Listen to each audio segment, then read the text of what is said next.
Sometimes our affordable housing problems seem daunting, yet they don't have to be. We just need the courage to act, and we have to act in a multitude of ways. We need to preserve our existing housing and avoid displacement of people who live here now.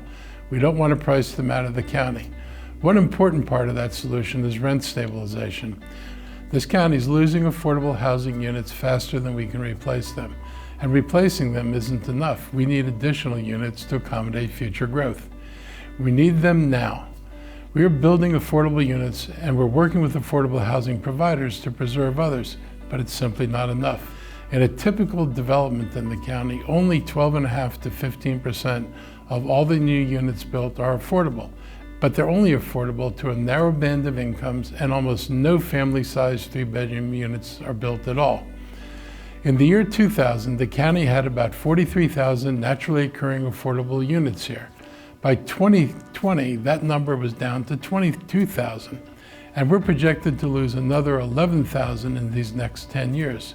These units didn't simply disappear. They simply became unaffordable because of rent hikes. That situation sets the table for two competing bills, both introduced at the County Council on Tuesday.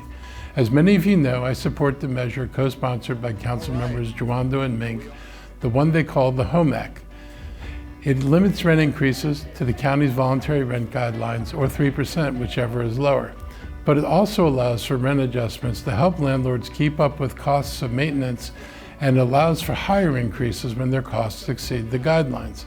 In context, rents as an average in the county have stayed below 3% for many, many years.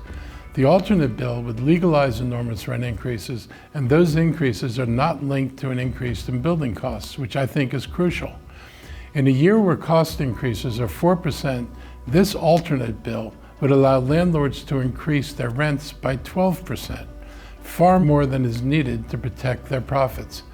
I will be discussing rent stabilization at an event this Monday evening. It is hosted by Montgomery County Renter Alliance from 6 p.m. to 8 p.m. at the Silver Springs Civic Center. I'll be joined on the panel by Council members Jawando and Stewart, along with Renter Alliance Board Chair William Roberts and the University of Maryland Professor Michael Bodekin. Rent stabilization, the Home Act, is a measure that's fair to tenants and to landlords, and it will help us address the long-standing affordable housing crisis and help us to stabilize our dwindling supply of affordable housing. I'm hopeful that the Council will pass the bill, and I look forward to signing that bill into law.